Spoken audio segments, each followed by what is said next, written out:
The crystal chandeliers of Bernardine cast golden light across the private dining room as I smoothed my simple black dress and checked my watch. 7:30 p.m. Right on time for Dad's 60th birthday celebration, though celebration felt like the wrong word for what was about to unfold. I'd deliberately chosen the corner seat with my back to the wall, an old habit from my corporate days that served me well tonight. From here I could see everyone. Mom in her designer emerald gown that probably cost more than most people's monthly salary, my older brother Derek adjusting his Armani tie while whispering something to his wife Christina, and my younger sister Melissa scrolling through her phone, already bored. Dad sat at the head of the mahogany table in his custom-tailored navy suit, looking every inch the successful investment banker he'd been for 35 years. The Harrison family patriarch, commanding respect and attention wherever he went. At least that's how he saw himself. Sophie, Mom's voice cut through the gentle murmur of the restaurant like a blade. I'm surprised you actually showed up. I took a sip of my water, letting the comment hang in the air. Wouldn't miss Dad's birthday, Mom. Really? Derek leaned forward, his voice carrying that condescending tone I'd grown up hearing. Because you missed Christmas, Easter, and Mom's birthday this year. I was working, I replied evenly. Christina laughed, a sound like breaking glass. Working where exactly? That little bookkeeping job you refused to talk about. The server approached our table, Maria. I recognized her from my previous visits to check on the restaurant operations. She set down the appetizer course with professional precision, but I caught her subtle nod of acknowledgement. Good. Everything was going according to plan. So Sophie, Dad began, cutting into his seared scallops, your mother and I have been talking. We think it's time you got serious about your future. Here it comes. I'd been expecting this conversation for months. Serious how? Derek's firm has an opening in their accounting department, Mom said, dabbing her lips with the linen napkin. Entry level of course, but it's a start. You could work your way up. Under Derek's supervision, Christina added with barely concealed glee. I looked at my brother, who was trying and failing to appear humble about the generous offer. Derek Harrison, junior partner at Whitman & Associates, making $200,000 a year and convinced he was master of the universe. That's kind of you, I said carefully, but I'm happy with my current situation. Melissa finally looked up from her phone. What situation? You live in that tiny apartment in Queens, drive a 10-year-old Honda, and work for some company nobody's ever heard of. Phoenix Capital Management, I said quietly. See. Melissa gestured dramatically. Never heard of it. The irony wasn't lost on me. Phoenix Capital Management, my holding company that owns 17 businesses across 3 states, including a portfolio worth $3.2 billion. But to my family I was still just Sophie, the middle child who never quite measured up. The thing is, sweetheart, Dad continued, his voice taking on the patronizing tone he used when he thought he was being fatherly, you're 32 years old. Most women your age are married with children, building real lives. Not playing around with these little jobs. Your biological clock is ticking, Mom added helpfully. And honestly, what man wants to marry a woman with no prospects? I felt the familiar tightness in my chest, the same feeling I'd had throughout childhood whenever they'd compared me to Derek's academic achievements or Melissa's social success. The difference was now I had the power to do something about it. I think you're underestimating my prospects, I said. Derek laughed. Sophie, we love you, but let's be realistic. You barely finished college, you've never held a serious job, and you refuse to accept help from people who actually know how the world works. The help comes with strings, I pointed out. Of course it does, Mom snapped. That's how family works. We support each other, we make sacrifices, we maintain certain standards. The main course arrived, perfectly prepared filet mignon with truffle sauce. I recognized the chef's signature presentation. Marcus had been doing excellent work since I'd hired him away from Le Cirque 6 months ago. Speaking of standards, Christina said, eyeing my simple dress with obvious disdain, maybe we could take you shopping this weekend? Help you find some appropriate clothes. What's wrong with what I'm wearing? Nothing if you're going to a PTA meeting, Melissa said, not looking up from her Instagram story. But we're at Bernardine. This is a special occasion. I glanced around the dining room. I'd personally overseen the renovation of last year. The hand-painted murals, the imported Italian marble floors, The custom millwork that had cost more than Derek's annual salary. Special occasion indeed. You know what your problem is, Sophie? Dad was warming up to one of his lectures now. You've never learned to think strategically. Success requires planning, networking, playing the game. Like you did? I asked. His face darkened slightly. I built a career from nothing. I worked 80-hour weeks to provide for this family, to give you opportunities one never had. And we're grateful, Derek said quickly, shooting me a warning look. Some of us, anyway. The conversation continued through dinner. Mom critiquing my career choices, Derek offering unsolicited advice about financial planning, Christina making passive-aggressive comments about my appearance, and Melissa largely ignoring everyone except when she sensed an opportunity to join in mocking me. I ate in relative silence, observing the dynamics I'd grown up with. The subtle put-downs disguised as concern, the way they talked about me like I wasn't there, the assumption that their way of measuring success was the only one that mattered. As the dessert course was served, a beautiful chocolate soufflé that our pastry chef had spent months perfecting, Mom leaned back in her chair and fixed me with that look I knew too well. Sophie, we need to talk about something else. Here it comes. Your grandmother's will. I kept my expression neutral, though my pulse quickened. As you know, Grandma Rose left her house in the Hamptons to be split among her grandchildren. I remember. Well, Derek and Melissa have been discussing it, and we think it makes more sense to sell the property and divide the proceeds. The house needs extensive renovations and frankly, you can't afford your share of the upkeep. I looked at Derek, who was studying his wine glass like it contained the secrets of the universe. This was your idea? It's practical, Sophie. The property taxes alone are $40,000 a year. The roof needs replacing, the foundation has issues, the whole place needs updating. We're talking about a $250,000 renovation minimum. So you've decided for me. We've decided what's best for the family, Mom said firmly. Derek found a buyer willing to pay $2.8 million. After taxes and fees, you'd walk away with about $900,000. That's more money than you'll see in years at your current job. The manipulation was breathtaking in its audacity. Grandma Rose's house, the one place in my childhood where I'd felt truly loved and accepted, reduced to a financial transaction my family wanted to control. What if I don't want to sell?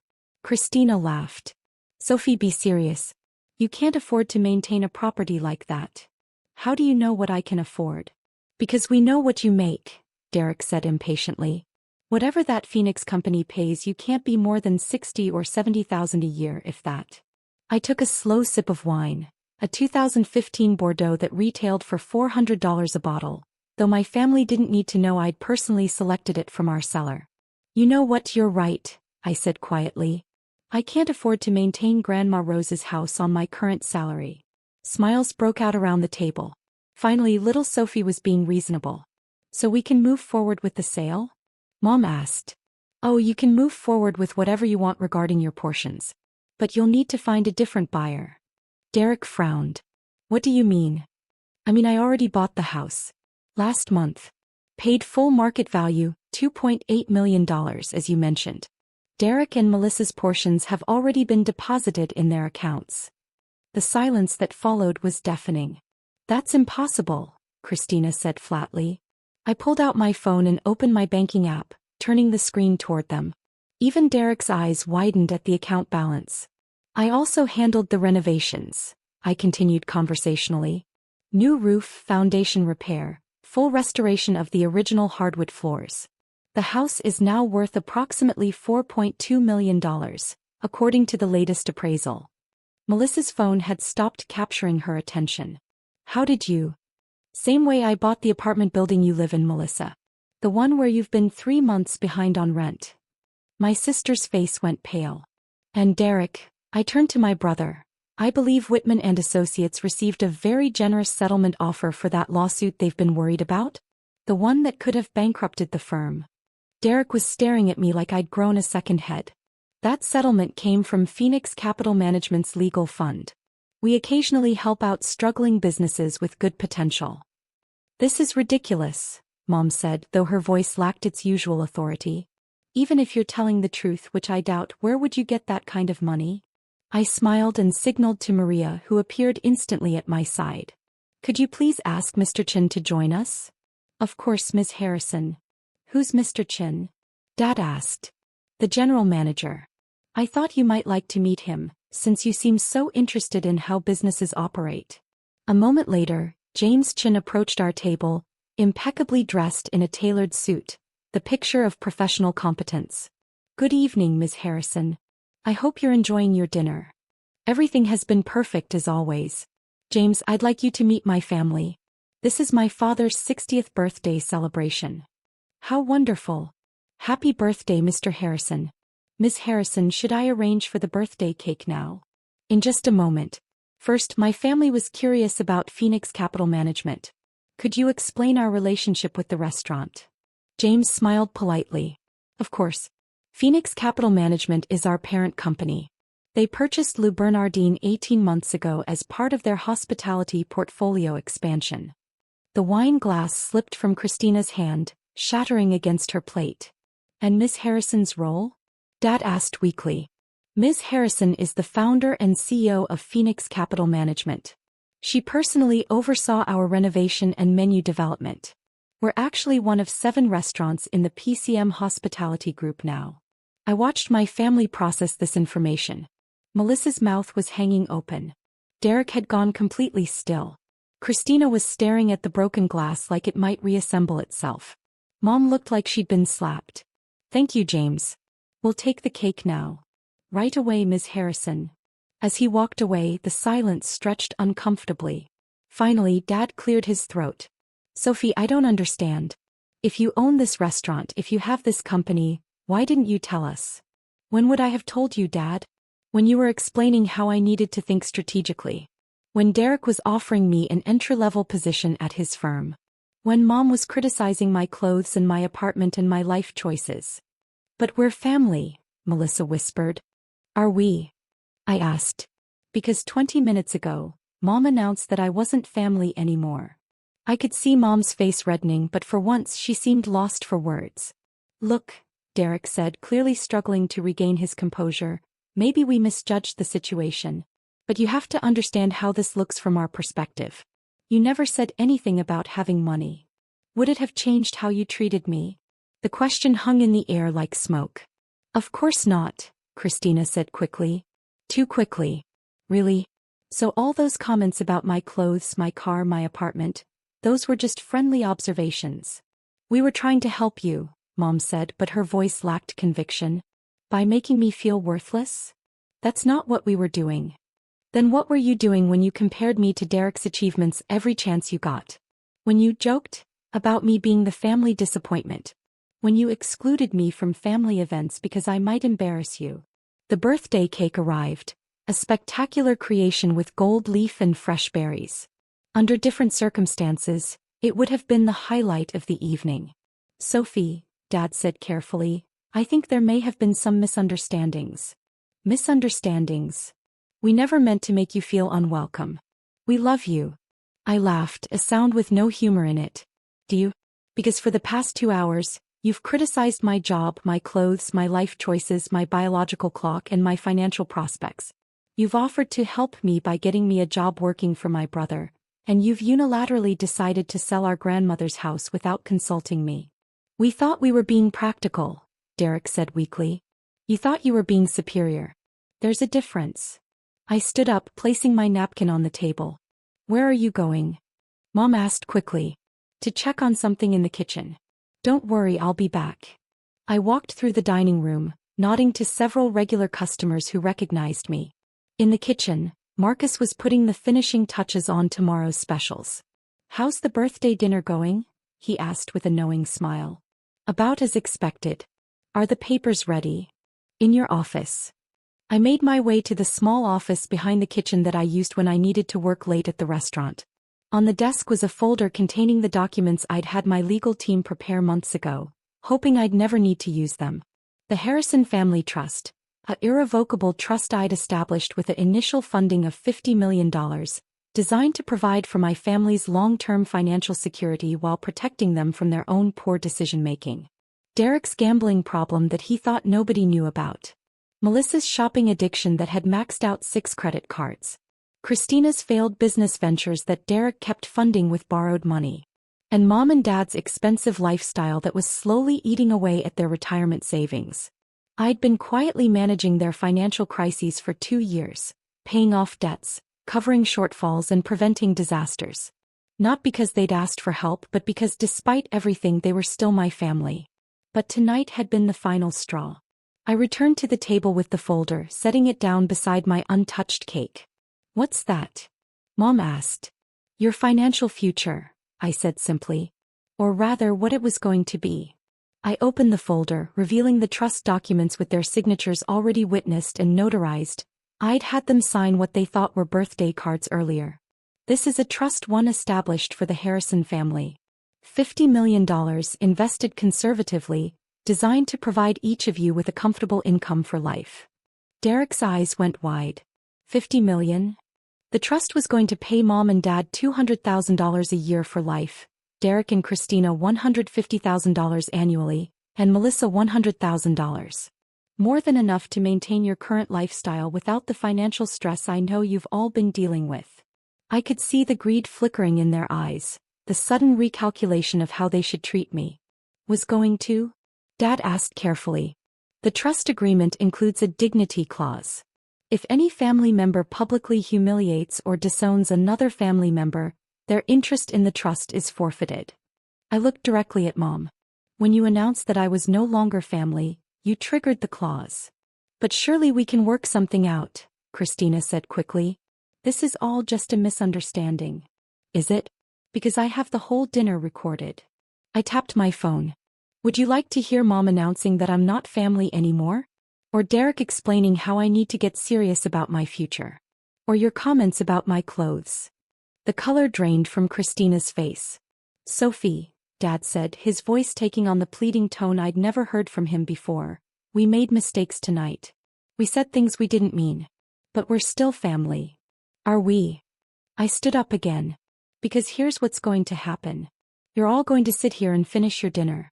You're going to sing happy birthday to Dad, and you're going to pretend this was a lovely family celebration." I walked toward the door, then turned back. "And tomorrow morning you're going to start figuring out how to solve your own financial problems. Derek, the Cayman Islands account you thought nobody knew about. The IRS received an anonymous tip about it today. Melissa, your credit card companies will be calling about those overdue balances. Christina, the loan you forged Dad's signature on? The bank has questions." The shocked silence was broken only by the sound of Derek's chair scraping against the floor as he stood up. "You can't do this," he said desperately. "We're family. We made mistakes, but you can't destroy us over one bad dinner." "I'm not destroying you, Derek. I'm just not saving you anymore." "Anymore?" Mom asked. "Who do you think has been covering Melissa's rent? Who paid off Derek's gambling debts to those loan sharks in Atlantic City? Who's been making the mortgage payments on Mom and Dad's house since Dad lost half his retirement savings in that bad investment?" Their faces told me everything I needed to know. They'd never even noticed. "I've been taking care of all of you for years, and you never once wondered how your problems kept magically solving themselves." I walked back to the table one last time. "But you know what? I'm tired of being invisible. I'm tired of being the family disappointment who happens to be rich enough to solve everyone's problems without getting any credit or respect." "Sophie, please," Mom whispered. "We can fix this. Can we?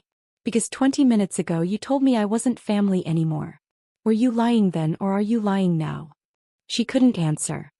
"Here's what's going to happen," I continued. "You're going to pay for this dinner yourselves. Derek, that includes the $800 bottle of wine you ordered. Then you're going to go home and figure out how functional adults handle their own problems." I picked up my purse and headed for the door. "Sophie, wait." Dad called after me. I paused in the doorway. "Happy birthday, Dad. I hope it was everything you wanted." The last thing I heard as I left was Christina asking Derek in a panic-stricken whisper, "How much money do we actually owe?" I walked through the restaurant's main dining room, nodding goodbye to James, who was discreetly ensuring the Harrison family's table wasn't disturbing the other guests. Outside, my driver was waiting with the car. "How did it go, Miss Harrison?" Michael asked as he opened the door. "About as expected. Let's go home." As we pulled away from the restaurant, my phone buzzed with text messages. Derek demanding to know how to reach me. Melissa crying about her rent. Christina begging me to reconsider. Even Dad trying to sound authoritative while asking if we could discuss this situation like adults. I turned off my phone and watched the city lights blur past the window. Tomorrow, I'd go back to my office at Phoenix Capital Management. I'd review the quarterly reports from our 17 subsidiary companies. I'd approve the final plans for the new hotel we were building in Miami. I'd make decisions that affected thousands of employees and millions of dollars. But tonight, for the first time in my adult life, I was completely free from the weight of family expectations and obligations. My phone buzzed one more time. A text from an unknown number. Miss Harrison, this is James from Lou Bernardine. Your family left without paying the bill. Should we charge it to your account as usual? I smiled and typed back, no. Send it to collections if necessary. Then I turned off my phone for real and settled back into the leather seat.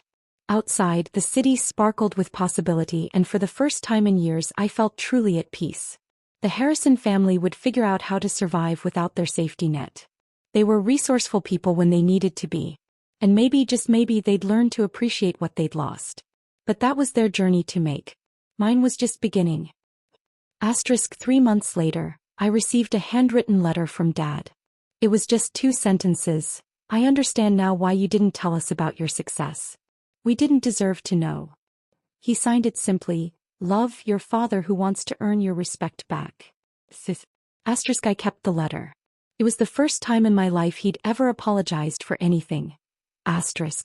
And that, I thought, was worth more than all the money in the world.